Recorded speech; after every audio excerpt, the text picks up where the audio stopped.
Der will ganze Zeit Power Rangers gucken.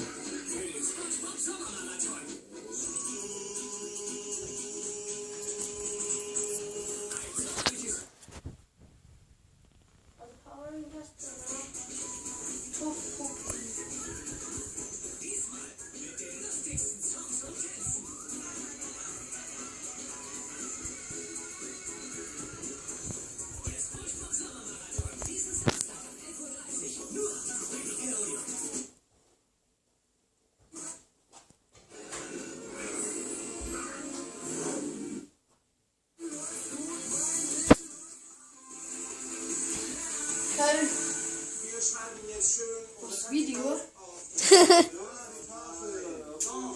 Digga, genau das meine ich mit Theorie. Was willst du mit einer Tafel? Wir spielen Basketball. Das ist doch ein ganz großer Unterschied. Leute, wir können schon mal die ganzen Laufwege. Guck mal, schau mal, du läufst mehr nach rechts. Oder du lieber nach links. Dann ist das schon mal ein Vorteil. Ja, links, ja, rechts. Punkt. Nein, das ist nicht so einfach. Komm schon, Leute. Komm, pass. Okay, pass. Also, ich habe den besten Mann für uns organisiert. Leider ist mir heute Kunstbad geschissen bekommen. Was geht das? Der Film? Patrick! Hallo! Nein!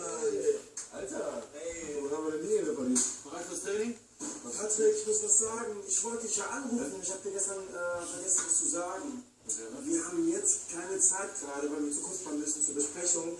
Und leider habe ich das jetzt so falsch organisiert. Hast du denn Zeit später etwas? Ja, ist kein Problem. Dann gehe ich noch joggen, ein bisschen einkaufen. Mann, Äpfel. Gegen 12.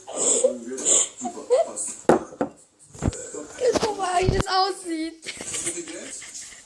Ist klar, ja. Also dann, Ich bin Personal Trainer. Ciao. Ich kann meine Miete irgendwie zahlen. Ich meine, ich komme auch nicht zu dir in die Bar und sage, alle Cocktails gehen aufs Haus, oder? Was soll ich jetzt machen? Ja, Freunde. nix. Das ist nass. So lange habe ich nicht trainiert.